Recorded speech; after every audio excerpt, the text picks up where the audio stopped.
Hi, my name is Girish Daswani. Welcome to the Everyday Orientalism podcast series.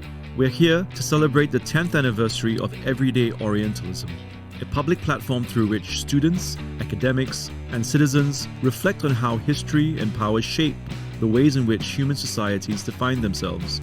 The platform foregrounds the histories and political struggles that those in power often seek to erase.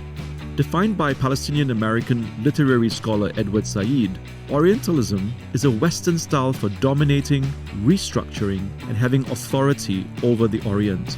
Featuring a stellar lineup of guests, we explore how Orientalism continues to have deep ramifications in our everyday lives, for how we think about settler colonialism, liberation, and how empire and capitalism continue to exploit and dehumanize the majority of us.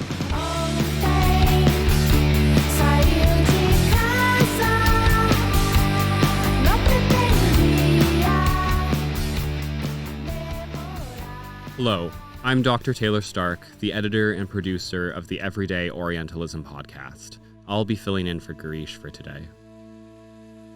Archaeology is commonly defined as a scientific endeavor that produces knowledge about the past through material remains excavated from the ground. Yet it also has a colonial and racist past that has never been buried. How ancient texts, artifacts, and infrastructures become interpreted as facts is dependent on the questions archaeologists choose to ask.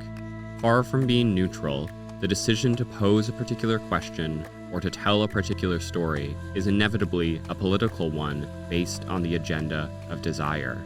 The desire to see certain pasts and not others, the desire to interpret the past in specific ways in order to provide the grounds or justification for collective imaginations and state projects. This chrono-political desire to provide temporality with direction is instrumental in how states seek legitimacy. In colonial contexts, it also fuels the vanity projects of occupiers who are keen to justify their extractive grip over the territories they control by purifying, appropriating, hoarding, or, has most recently been the case in Palestine and Lebanon, destroying what remains from its past. As a product of the modern politics of colonialism, settler colonialism, and nationalism, the work of archaeologists, to quote Ganawage Mohawk activist and scholar Hayayake Alfred, is, quote, all about the land. This is why, in her summer 2025 report entitled From Economy of Occupation to Economy of Genocide, UN Special Rapporteur on the Occupied Palestinian Territories, Francesca Albanese, remarked that, quote, in Israel, universities, particularly law schools, archaeology, and Middle Eastern studies departments, contribute to the ideological scaffolding of apartheid, cultivating state-aligned narratives, erasing Palestinian histories, and justifying occupation practices, end quote. The weaponization of archaeology by Israel and its Zionist backers in the global north is nothing new. Indeed, in her seminal 2001 book, Facts on the Ground, Palestinian anthropologist Nadia Abu el-Hajj shows how 19th century colonialist archaeology in Palestine contributed to the Israeli Zionist national project, and how Israel archaeology forms a part of a colonial apparatus for claiming territory. Since the publication of her book, Zionist archaeology's role as a pillar of Israel's regime of apartheid, land theft, and genocide has grown consistently. From the 1948 Nakba to today, Israelis' illegal wars and occupations have systematically been accompanied by so-called archaeological reconnaissance, including the destruction and theft of heritage sites and historical artifacts, loads of which are now kept in and controlled by Israeli museums and archives. This year in Lebanon, the IOF deliberately targeted numerous sites, including the World Heritage City of Tyre, a historical market in the city of Nabatea, and the shrine to Prophet Benjamin, which is located on a site that has been venerated for around 2,100 years by both Christians and Muslims.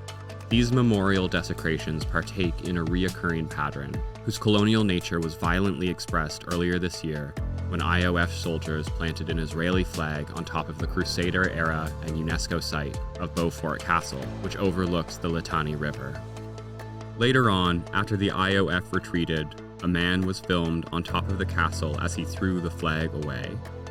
His action was not without echoes of the Greek resistance member Apostolos Santas's removal of the Nazi flag from the Athens Acropolis on May 30th, 1941.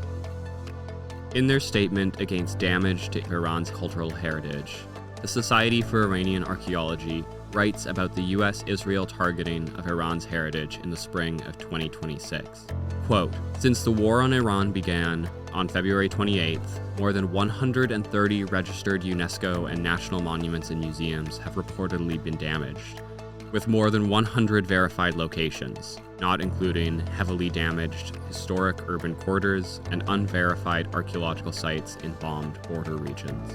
Israel's weaponization of archaeology involves not only an intentional masking, hiding, and cleansing of other pasts, but also the mass expulsions of people from regions and neighborhoods. Sebastia in the West Bank is an important case in point. The town, home to over 3,000 Palestinians, is the burial site of John the Baptist and where the Nabi Yahya Mosque is located. Sebastia's archaeological sites include the ruins of a Byzantine basilica and a Roman forum and amphitheater. On February 15, 2026, the Israeli cabinet passed a bill proposed by Minister of Finance Bezalel Smotrich. This bill would allow every Palestinian-owned plot in Area C, for which the owners cannot provide satisfactory property deeds, to be registered as Israeli state land. Their aim? To transform a 5,500-year-old multi-faith Palestinian settlement into a Palestinian-less biblical theme park. At the time of writing, the IOF has started the process of fencing and stealing part of Sebastia's land. In contrast, the work of archaeologists can also help document indigenous long-lasting occupation of the land, and thereby be generative tools in their fight for sovereignty. This has been the case on Turtle Island, and it does apply to Palestine too, as Palestinian archaeologist Mazen Iwazi has observed. Quote, "Archaeological sites serve as crucial markers of Palestinian identity and historical continuity, functioning as political and historical instruments for asserting legitimate presence and territorial claims." End quote.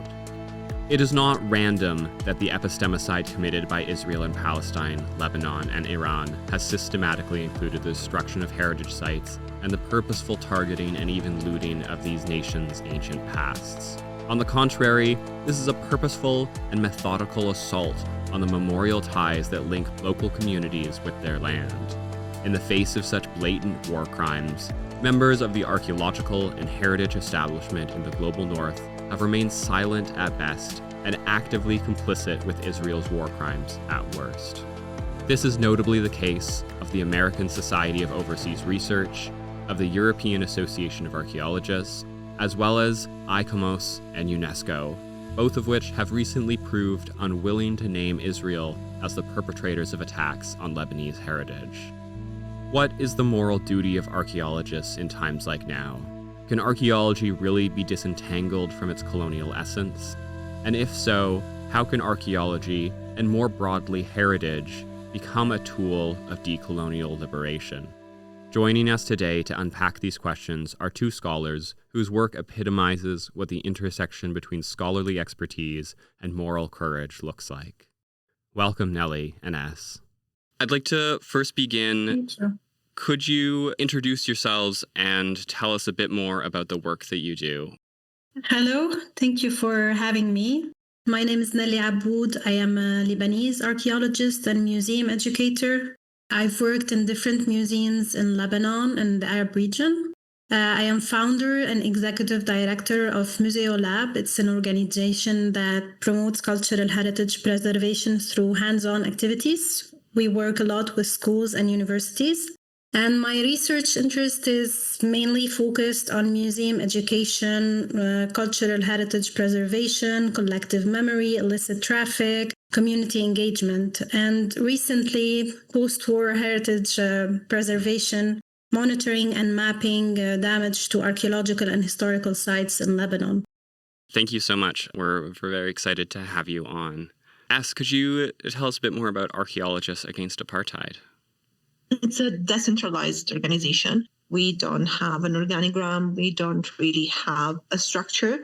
We are a group of volunteer scholars. All of us have doctorates, some of us hold positions, some of us are in academia, some of us are not currently in academia, and we all cooperate in different activities. We do lots of monitoring of the entanglements of politics and archaeology, and how archaeology is, as you correctly said, very often used to dispossess, to disenfranchise, to further apartheid and genocide. We believe that as archaeologists, we do have a responsibility in upholding justice. And so we do monitoring activities, but we also do campaigning. We try to act in our workplace as much as possible to create the conditions for justice, to denounce, oppose, and boycott instances of support for war crimes, for example, or support for excavations in illegally occupied territories. And we do have some research activities and dissemination activities to raise awareness about this topic.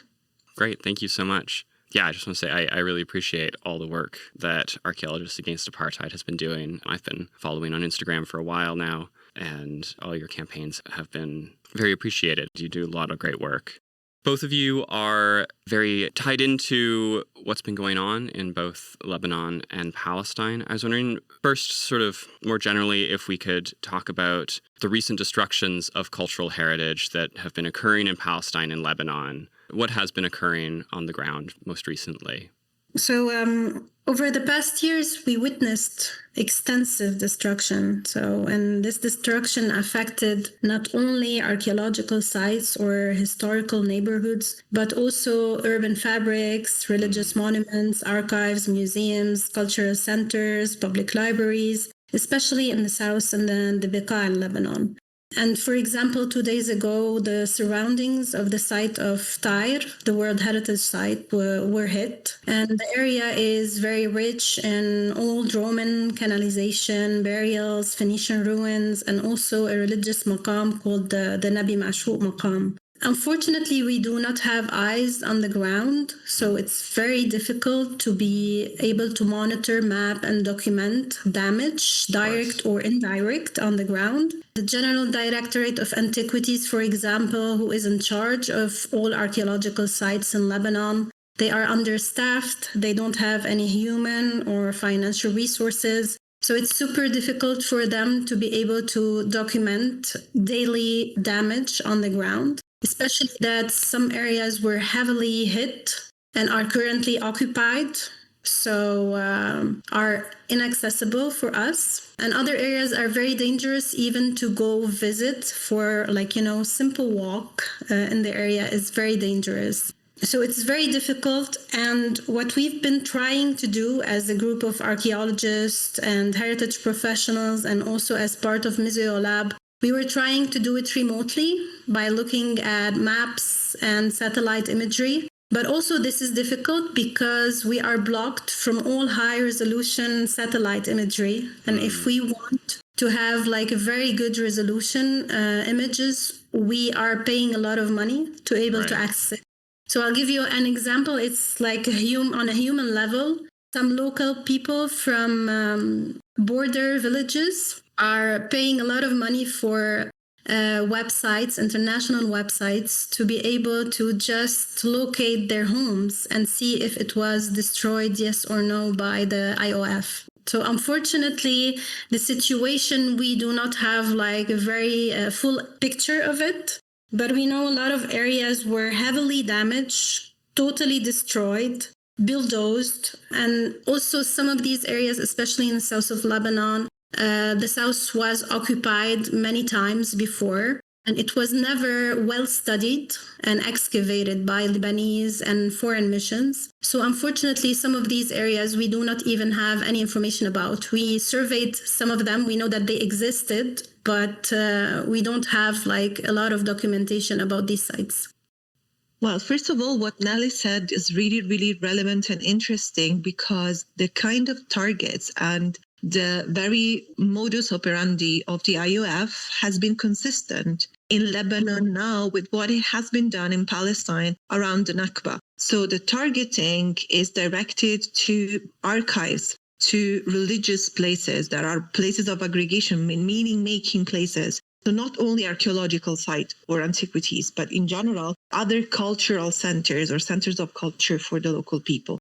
this is extremely alerting because especially the south of Lebanon and all the areas up to the Litani River were actually planned in the very, very early Zionist desires of creating a Zionist state as part of the north of the Zionist state. Yeah. So the fact that they are now being able to enforce this kind of destruction by this very same playbook, it's something that should really, really raise alerts. Yes. And it's sad and also alerting that we don't see anyone, apart from the people on the ground, obviously, being specifically concerned with this, which they very much should, because it is the Nakba playbook. It is the same thing that happened around 1948, 49, and 50 upon the declaration of independence of the Zionist state, when the Palestinian villages were ethnically cleansed. People were expelled under the threat of violence and death. And when people left or were forced out, the villages were subsequently destroyed or abandoned until they were destroyed in a later moment. But the very thing that was always targeted is the meaning-making places, the culture, the aggregation. So I think that whatever is happening now in Lebanon should really, really raise concerns. And it's sad that it's not. About Palestine, well, obviously, we have witnessed for the past 3 years this wanton aggression on Gaza. We have witnessed the massive destruction of basically everything in the Strip. And this obviously has included lots of very relevant archaeological sites and historical sites. And obviously, this was framed as a collateral damage of the war, just like it's not intentional. And it's just what war does. It's a mass war of destruction. Those are the modern technologies of war with massive aerial bombings.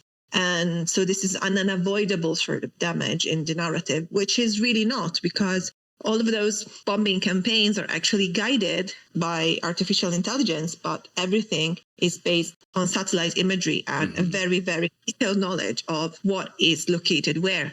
So if there really was an intention to preserve places of worship or places of historical relevance, it could have been done, and it has not. And it's very, very legitimate to suspect that there is an intention behind that. And obviously, Gaza has faced this massive destruction and bombing. And at the same time, very quietly, obviously, but in the second row of the Gaza genocide, their destruction and the damage to Palestinian archaeology or Palestinian sites in the West Bank has proceeded. And not only in the West Bank, but also in East Jerusalem. It's a place that very often is forgotten as a Palestinian place, but it is very much a Palestinian place. And the old city is under constant colonization. And many, many places in the old city, they could have been classified, or they could be seen as residential neighborhoods that are being taken over by religious right-wing groups. But in reality, they are full of other cultural landmarks for Palestinian life. And those are disappearing by the day. We do have the eastern outskirts of the city with the expansion of this archaeological Disneyland called the City of David. And it's ever expanding, and people's houses are being taken over, demolished to make way for the expansion of an archaeological park. We do have also the big controversy about Al-Aqsa itself, with the increasing encroachment of the Israeli establishment and the Zionist politicians who would go up on the esplanade of the mosque and with the protection of the army engage in rituals and prayers. And during this last Ramadan, for the most part of it, the entire compound was closed. And this was a very, very severe damage onto the cultural life of Palestine as a whole. And this should also be concerning because obviously, we do have the excuse of the concern for the well-being of people. Like sometimes we do have in archaeology the excuse of the concern for the conservation of the antiquities, while those are actually deployed against the living communities who do have an engagement with those places. So all in all, destruction takes many different shapes and forms. And we should be very aware of this very diverse plethora of means that certain governments might want to use to detach people from the places that anchor them into the land.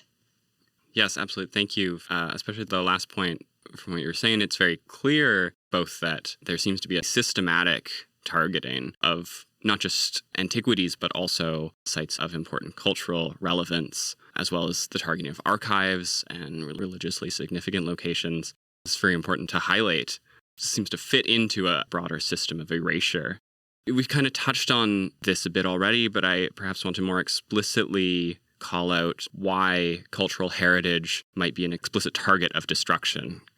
It's about destroying every single connection you have with the land. They are even cutting down and burning trees. So I see it as the connection, and especially in Lebanon, in a country that was I myself survived so many wars, and we do have contested histories also about who we are. And are we Arab or are we Phoenician? So in a country that is so diverse and fragmented, it's super important to have these physical and tangible elements that connects you to the land, whether it is religious, cultural, social, urban, natural. So it's super important to have this. So I see it as they are cutting all the connections that you might have with the land. And also it's part of their psychological war, like you feel so demotivated and that you do not want to fight back or go back to your land.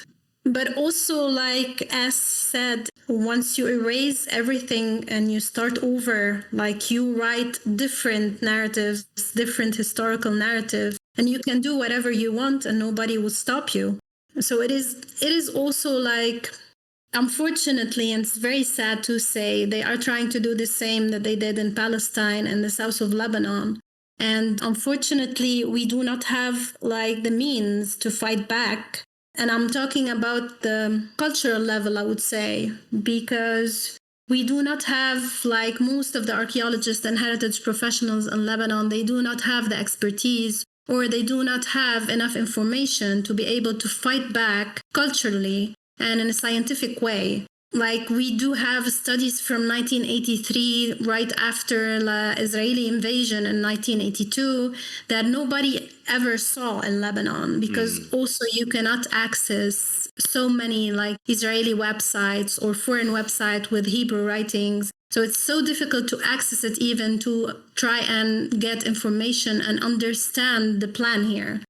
Yeah, it's just weakening this social cohesion that is already fragile because of the diverse society that we have in Lebanon, and disconnecting communities from their own historical narratives and their territorial, I would say, presence in the land.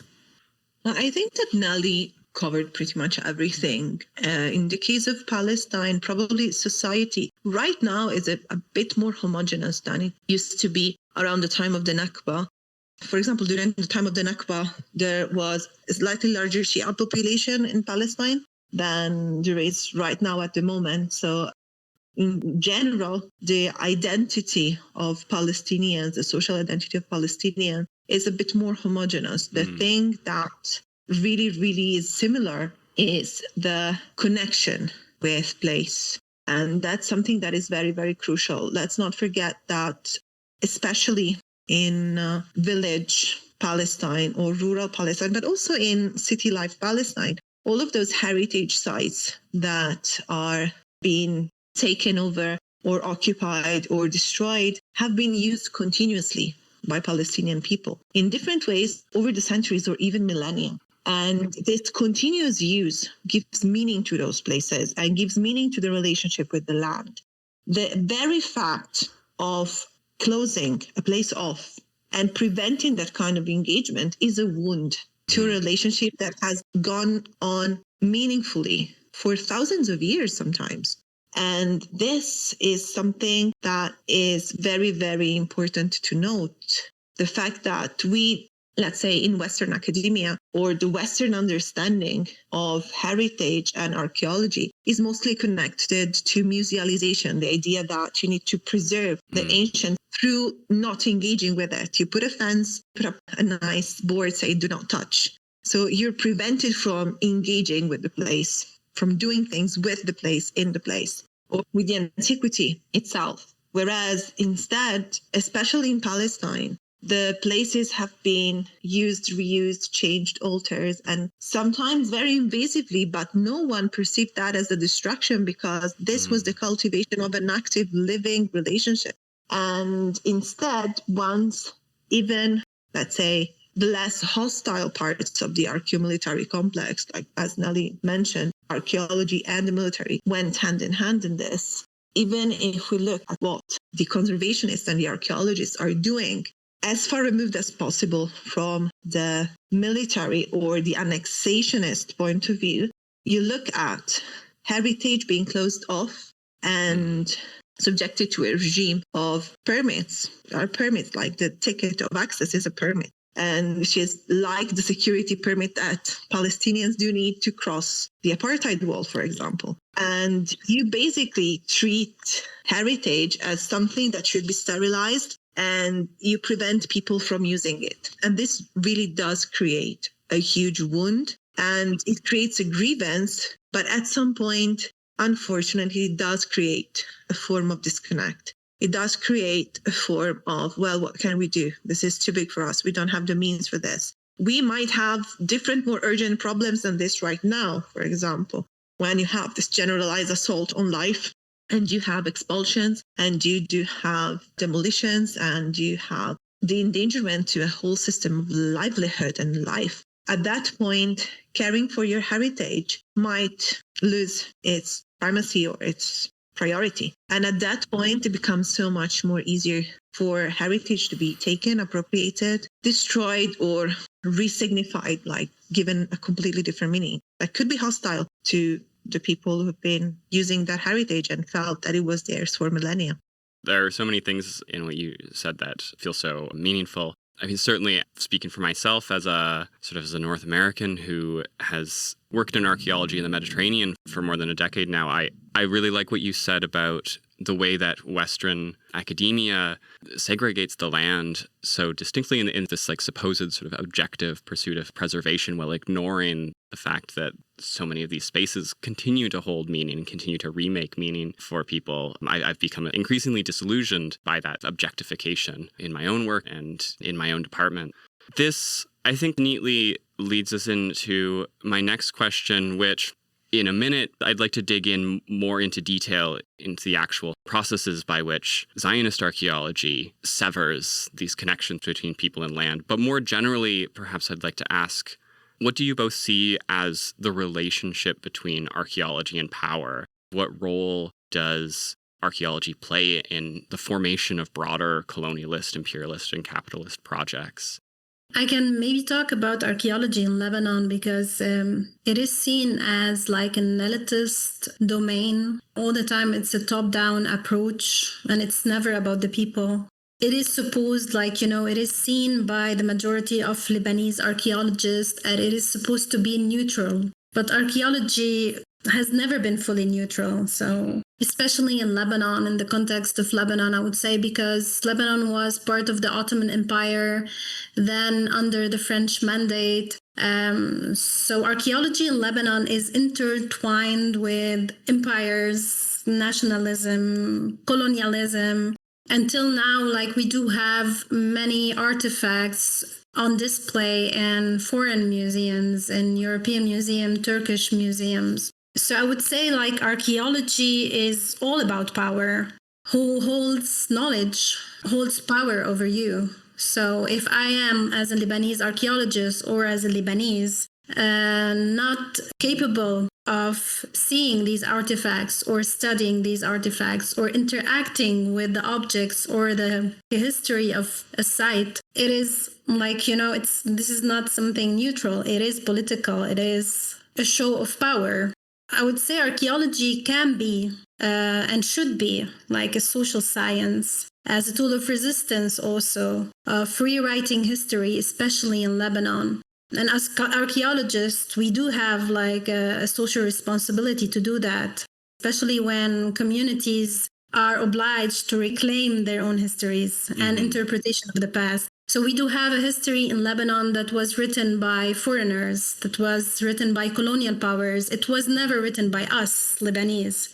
So I do think that archaeology do exist within these power structures for a reason, because it can be a very powerful tool, but it can also challenge them, challenge these narratives, depending on who is controlling the knowledge production, the excavation works, the interpretation, access also to information. So yeah, this is like briefly about Lebanese archaeology, because unfortunately, because most of the majority of Lebanese archaeologists were trained by colonialists, we tend also to, I would say, exercise some sort of neo-colonialism in the way we deal with archaeology in Lebanon and the production of knowledge in Lebanon.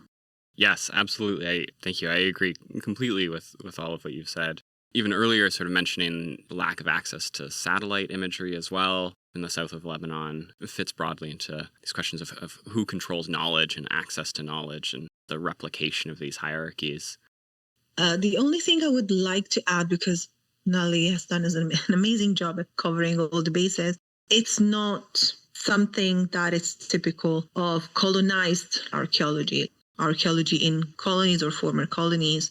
Archaeology does this everywhere, in every way, shape, or form. Archaeology is the son of power. Archaeology was born out of rich people collecting statues to show their power to the peasants and to their peers, to compete for peers. And it started as collecting Roman statues in Renaissance Italy, and it has become the Wunderkammer in the late Renaissance and early modern Europe, in which people would collect all sorts of wonderful, ancient or exotic objects to make a display of power as a way of showing that they rule the world and they rule others and they rule history. So archaeology does have this kind of power complex really written inside of it. It's in its genes and it's in its methodology. And wherever it has been exported, it has cultivated this very power-dense relationship with places, with people, with other cultures, and even at class level within academia, within the profession. Archaeology is elitist. Unfortunately, it is elitist, and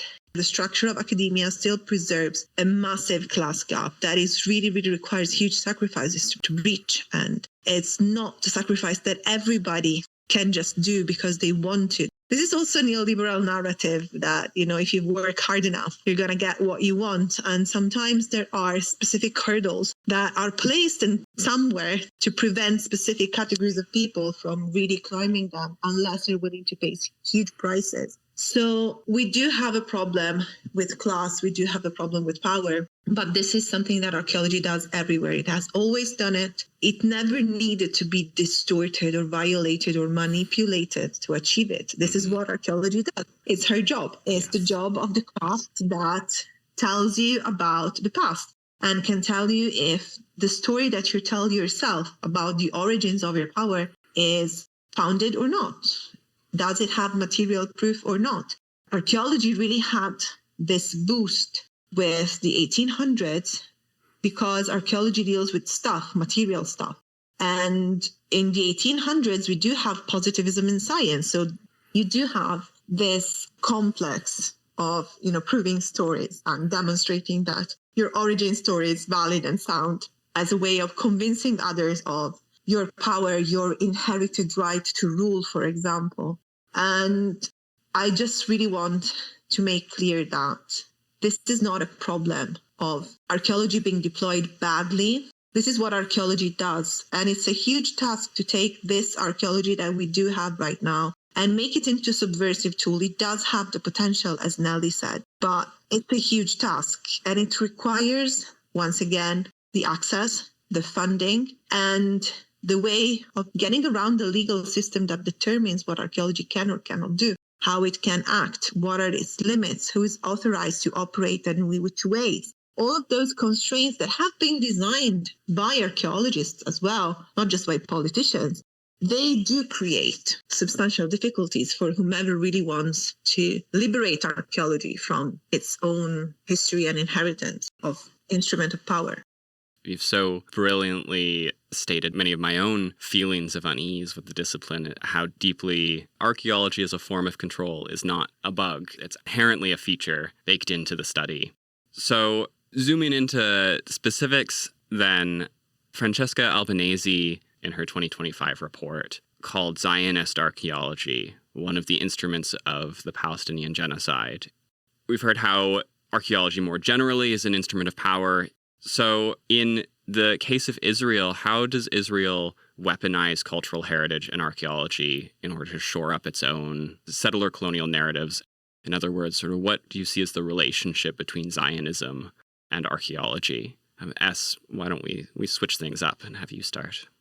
Well, first of all, Zionist archaeology is a direct affiliation of Western biblical archaeology, which is Western text-based archaeology. Like, it's no different from Schliemann and Homeric Troy. It's the idea that ancient texts have inherent truths to demonstrate, and what makes Zionist archaeology or biblical archaeology a bit more distinctive is the fact that it's a religious text, and a text that is used currently in religion. It is a religious text right now, like the Odyssey and the Iliad used to be religious texts because they did have, like all Greek poetry, they did have a religious dimension to it. And they ceased to be so. They have become just epics, like Gilgamesh, let's say. But it's an old-fashioned way of doing archaeology in itself. And it is very conservative. So it really doesn't catch up much with any new development, any new theory, anything new. So it does feel always a bit stuck in the same system. And the same system that Francesca Albanese has denounced in her report is the idea that this kind of very conservative text-based archaeology is used to create a narrative, to substantiate a story about who the Israeli people as a united people should be once they come to Palestine, because this is the entire, let's say, the entire buildup of the theory. This theory is actually a theory that has been outlined by Zionist authors. Like Zionist authors criticize, like in sort of an internal critique, they appraise their beginnings of their own tradition as a very conservative science that was used to create a narrative, that was used to tell a story, and a story that obviously brings together immigrants from different places. It's cohesed around Bible, it's cohesed around the thing that brings people together, brings Jewish people together, and gives them a sort of an anchoring into place. Now, Zionist archaeology does something much more practical than that, which is physically grabbing land. And this is something that I think doesn't really get enough attention and recognition.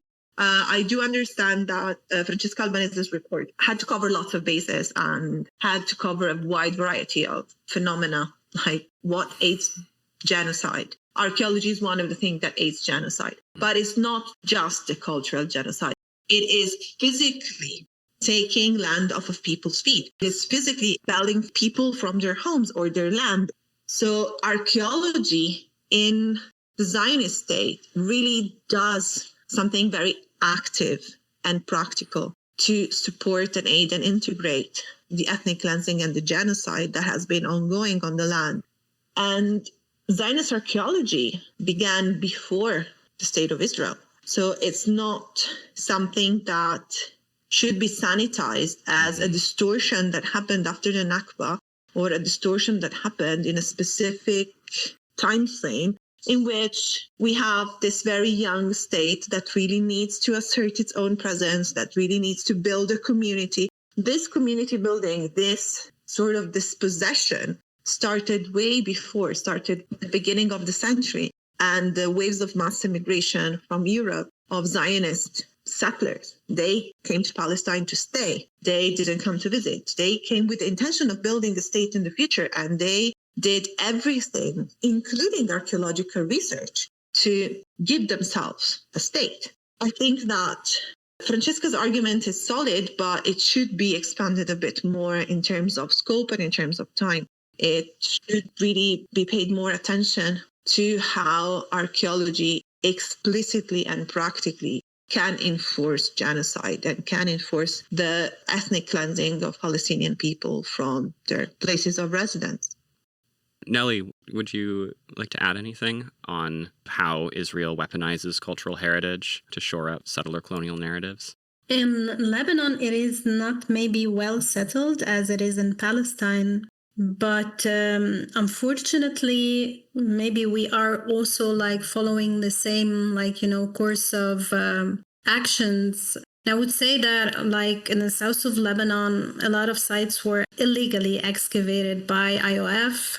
We have also articles from some Israeli archaeologists claiming that if one day Lebanon and Israel sign a peace agreement, we would repatriate cultural or artifacts, archaeological artifacts digged from Lebanon. We do have a study from 1983 about all the border villages by Flankenstein with a map and drawings. We do know also they surveyed at least Tel Debin and Merjayoun, south of Lebanon. We do know that also they worked in Ahmed and different places in Tyre, for example. But those are bits and pieces gathered from a newspaper or a journal or a few reports that are accessible to us in Lebanon. So it's super hard to get this kind of information to be able to, study it well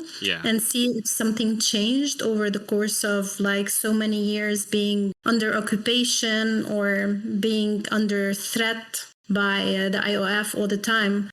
So I wouldn't say that it is well developed in Lebanon, but I'm sure they do have plans for it to be more developed, especially in the south of Lebanon. Yeah, I mean, that certainly seems to be the trend where things are going. I guess on the same track, I was wondering if either of you had thoughts on the recent turn of Zionism to appropriate the category of indigenous, that is sort of Zionist claims of indigeneity to Palestine. How has archaeology been employed to support these claims?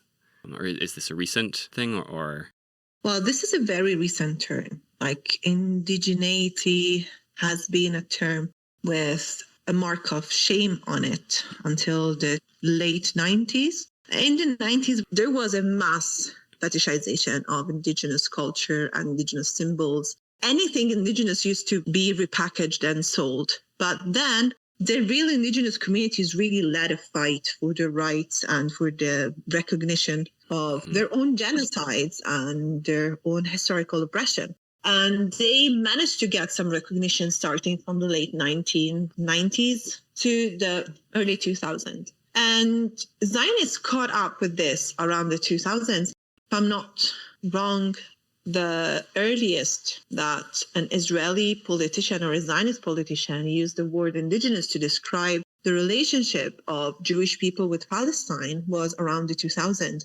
Before then, someone would say ancestral home or ancestral homeland, but nobody would dare go near indigenous because indigenous bore the load of being savage in a way. And even Palestinians themselves were not really comfortable with the concept of indigenous until very recently, because it does bear a mark of stigma. For Palestinians, the problem was that the association with indigenous and indigeneity in a way was perceived as associated with loss and defeat. So they kind of rejected the idea of defeat that was embedded in the indigenous. Hence, Yasser Arafat's famous speech about we will not be red Indians. And it's kind of very much of a late 19th language. Zionists have been using it. The idea that indigenous does bear a stigma because they saw the opportunity of using a new language that does work and does get recognition, especially when the indigenous communities began to claim sovereign title to land. At the end of the day, settler colonialism is all about land. So when the indigenous people were simply oppressed and fighting for their rights and their cultural rights, Zionism had no interest in claiming indigeneity. When the indigenous people instead started to get recognition of sovereign unceded land title, at that point, Zionism looked at that and said, hey, we can use that. This is an argument we can make.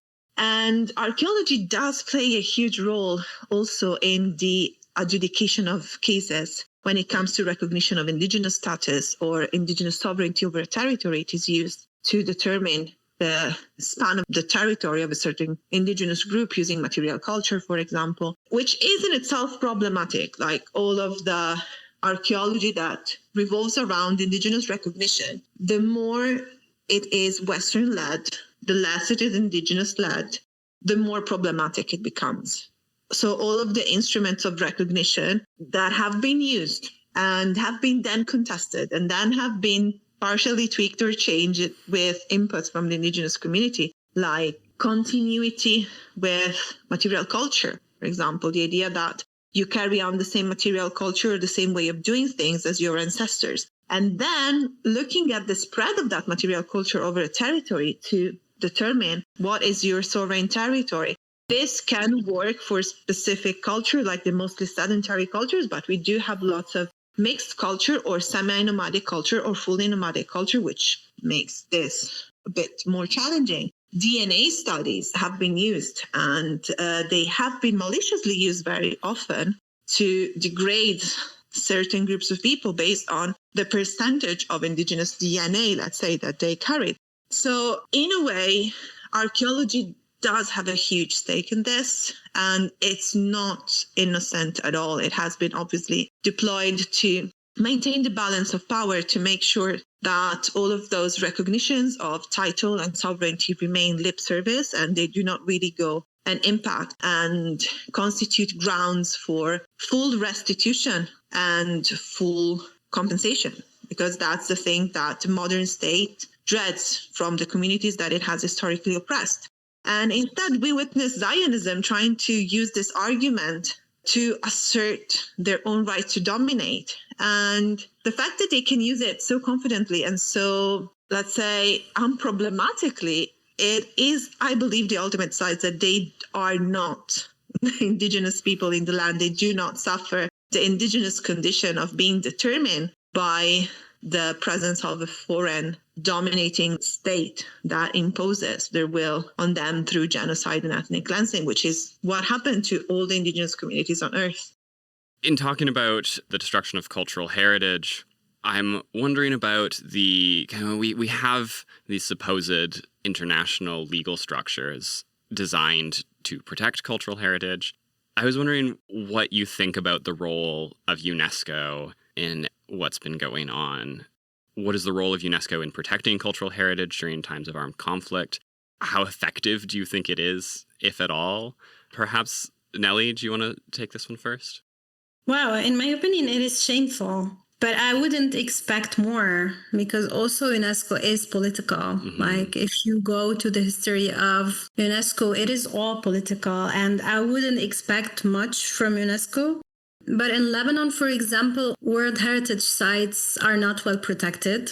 I know this is not maybe the responsibility of UNESCO. Mainly, it is the responsibility of the Lebanese Ministry of Culture and the General Directorate of Antiquities. I would also say that these sites were already neglected for years and vandalized and sometimes also looted, illegally excavated. So this is not the responsibility of UNESCO to protect these sites. But for the La Haye Convention, for example, and to be put on the enhanced protection list, we do have now 73 sites on this list. It was celebrated in Lebanon as if it is like a Guinness World Record number. Well, it's very sad to see this number of sites listed on this enhanced protection list. It is, for me, performative. It doesn't have any legal jurisdiction on the ground. It cannot protect any site. It cannot prevent any damage, especially if you are dealing with the IOF, for example. So I don't think that this enhanced protection list did protect any sites in Palestine, for example, or anywhere else. So especially when Israel is involved and the USA is involved. So It is not functional. It doesn't do anything. Maybe in Lebanon, it only helps with getting exposure and visibility for these sites, and maybe later on get some funding to help preserve or restore something. But I wouldn't say that it is in any kind helpful. But this is also part of it, a responsibility also on the Lebanese government, because they do not do any follow-up on it. I wrote something about it as an Instagram post and then on Everyday Orientalism blog that let's try and file a complaint. We do have all the evidence. We do have live TV coverage, even destruction of the sites directly or indirectly hit. Let us file a case and try if this La Haye Convention really works or does something when it comes to the IOF, for example. And noting that USA and Israel are not part of UNESCO anymore. And if I'm not mistaken, Israel did sign the first protocol. They did not sign the second protocol. And maybe they rejoined UNESCO. But all of this, I would say, doesn't work with any of these states or parties or occupation forces. Yes, absolutely. Yeah, and it seems broadly consistent with general failure on international law organizations to enforce any degree of legal framework in these cases.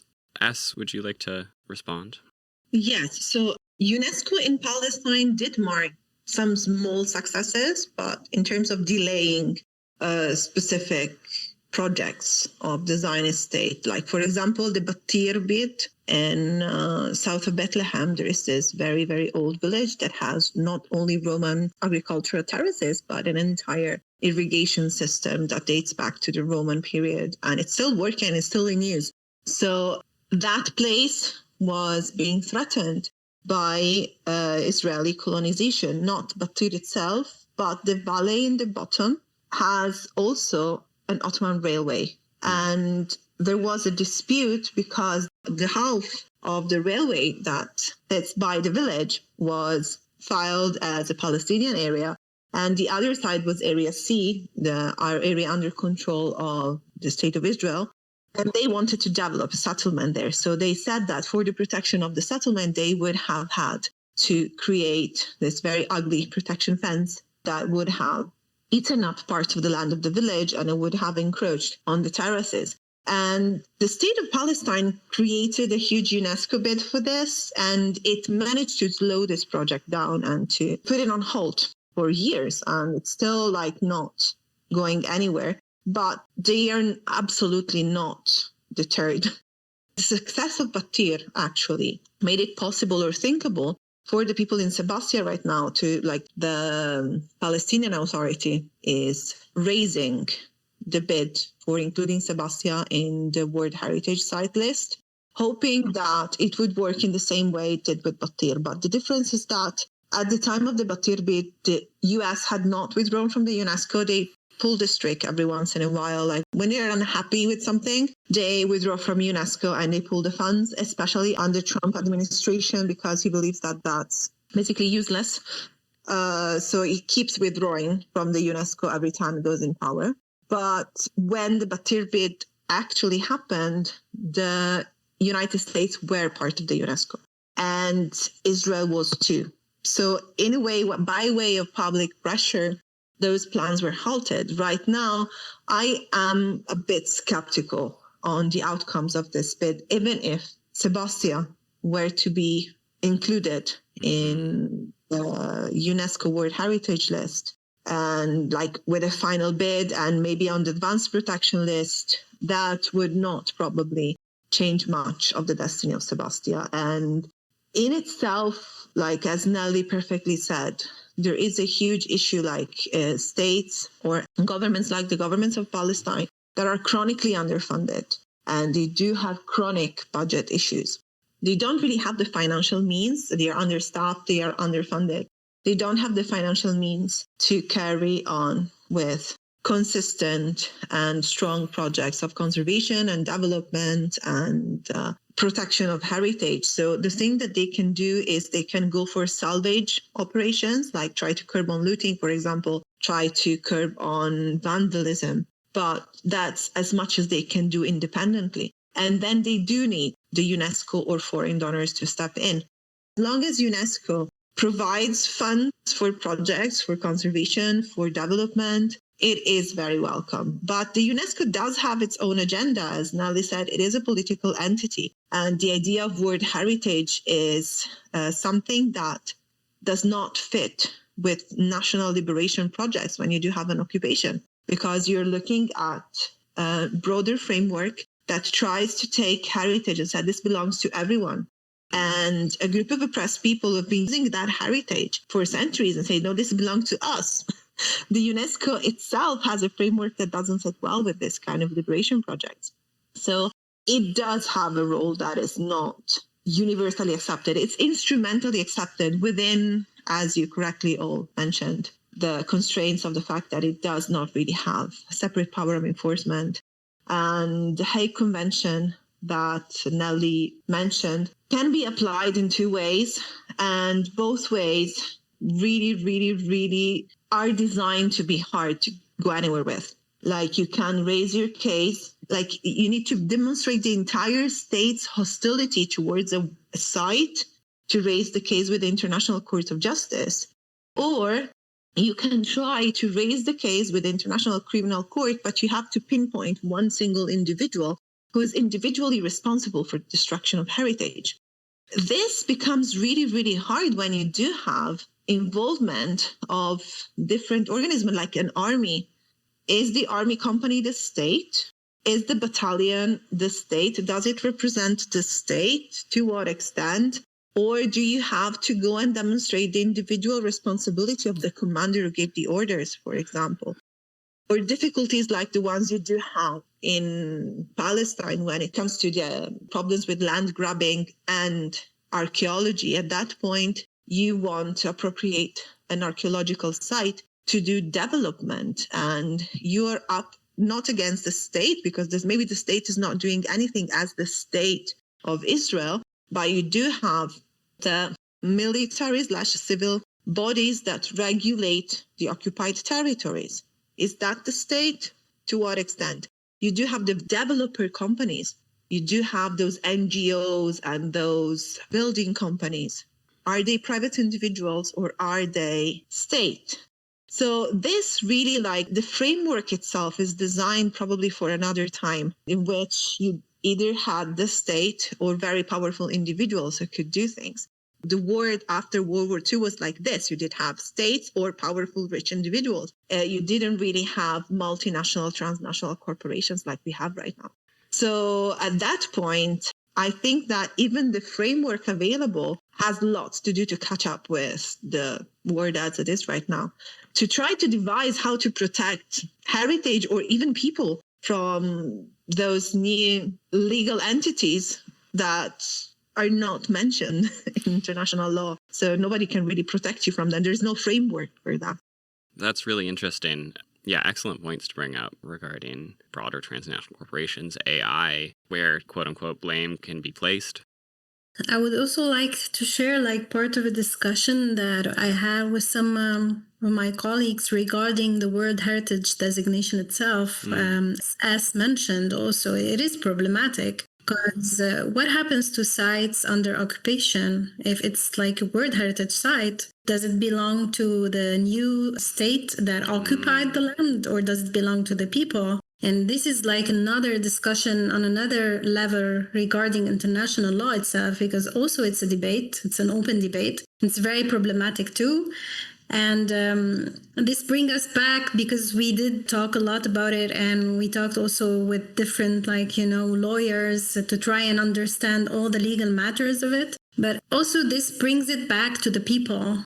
It's the engagement with the site itself that makes the site relevant and important to preserve. It's not the designation of UNESCO or of the state itself, whether it's the Lebanese state or the occupiers. It's this engagement with the site that makes the site relevant and important to preserve. And this is what exactly the IOF is trying to do, is to cut this kind of engagement and stop it, because with all the people displaced and not being present in their villages, they are not interacting with anything in their villages. you are cutting all these ties with the heritage, which makes it less relevant for them. So you make space for someone else to occupy and make new stories around the site. So this is very a very interesting, problematic and sad also discussion to have. But this is what we were trying to discuss and understand. What does UNESCO really do? If it's something good or bad. Do we like UNESCO or we don't like UNESCO? And understand all the different, political entanglements of UNESCO too. So yeah, it's maybe a discussion for another day.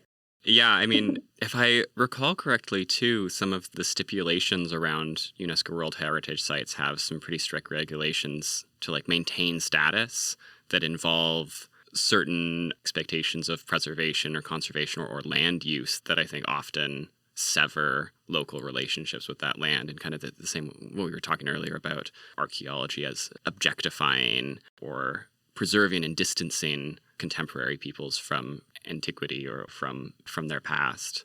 UNESCO plays a role there too. I just have one last question. We've touched on this as we've kind of come along, but I wanted to expand on it perhaps a bit more. We've talked a lot about archaeology as a tool of power. I want to take the flip side of that and ask about, in developing counter-narratives against settler-colonialism and imperialism, can archaeology assist in counter-narratives that push against these monolithic imperial narratives? In other words, what do you two see as the strengths of archaeology? Can it be used as a tool of resistance? Can we push past the inherent power dynamics that are baked into archaeology itself? Well, I myself, at a personal level, I'm a bit of a pessimist on this because it does require stretching archaeology out of its comfort zone. And unfortunately, the majority of archaeologists and trained archaeologists do not feel comfortable in going out of their comfort zone. Obviously, because it's something that might really endanger some people's position, some people's way of making a living. And I do understand that completely. It's a huge risk to take to challenge archaeology, because that's what I think is required. Archaeology as is can be used to create different narratives, can be used to tell different stories. Absolutely, it can.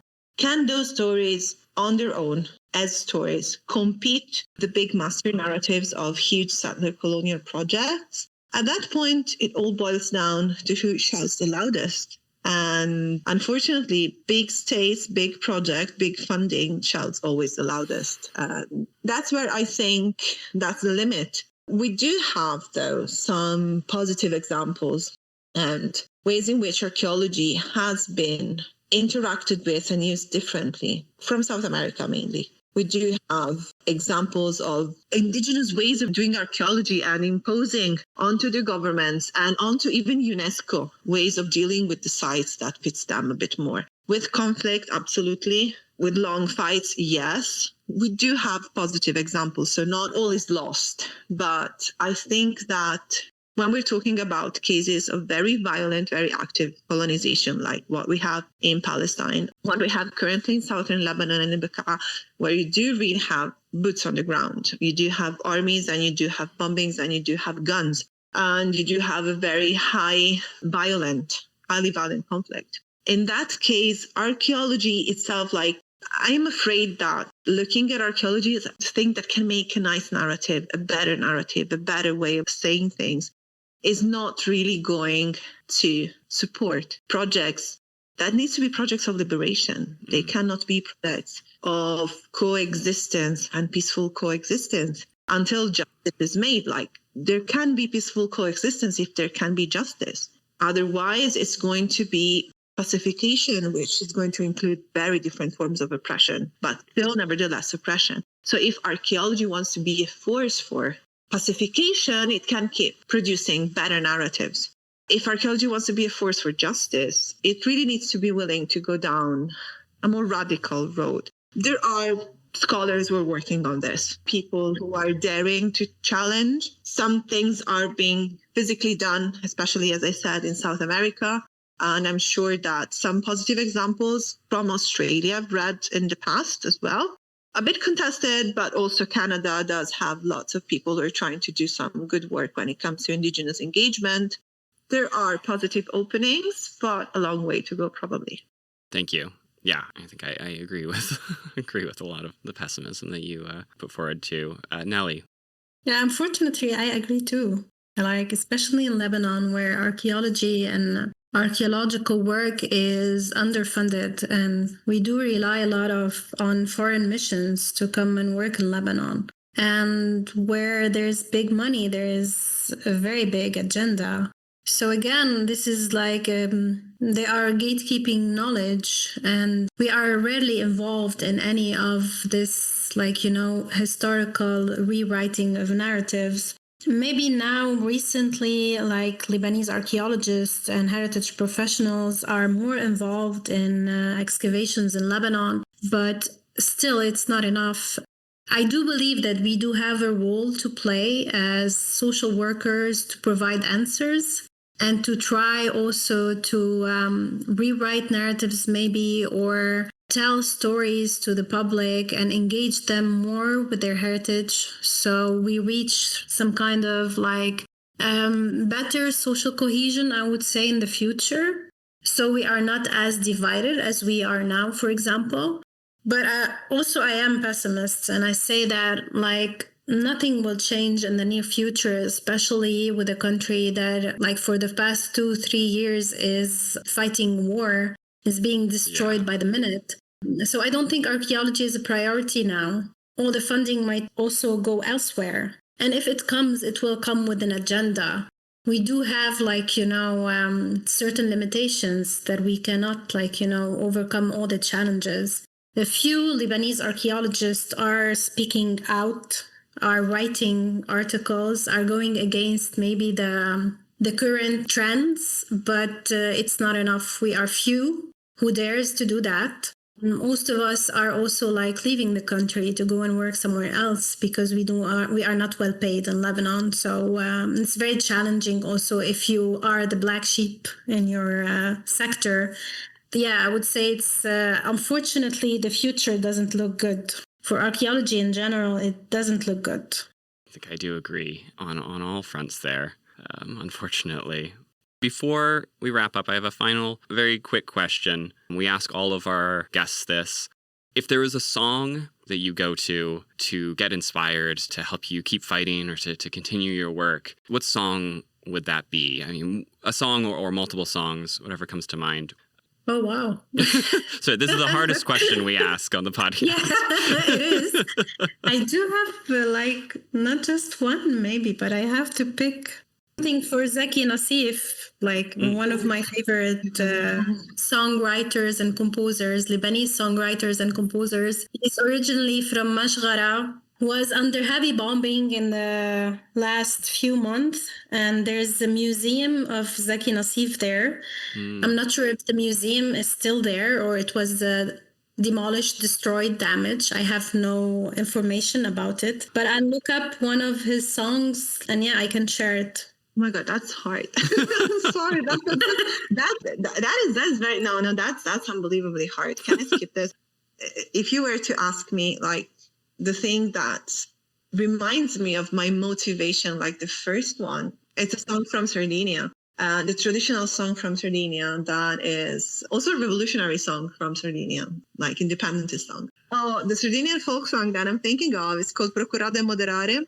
I said it atrociously because I was never able to pronounce their language. But it's basically a song from the people who were warning the barons who were ruling over Sardinia. It's basically a threat song. It's a song in which the common people threaten the powerful. And they say, either you just take a step back, remember that we are on a very short fuse right now. It's a nice song in that sense. And it reminds me of how I got to studying what I'm studying.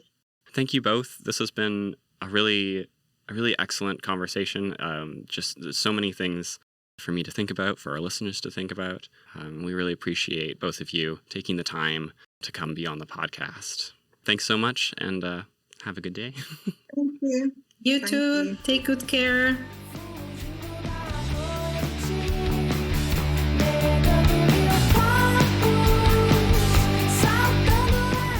This podcast series was created for the 10th anniversary of the platform, Everyday Orientalism. and in conversation with its editors, Catherine Bloy and Osama Ali Gad. To find more content and to subscribe, you can visit everydayorientalism.wordpress.com. This podcast was recorded at the University of Toronto.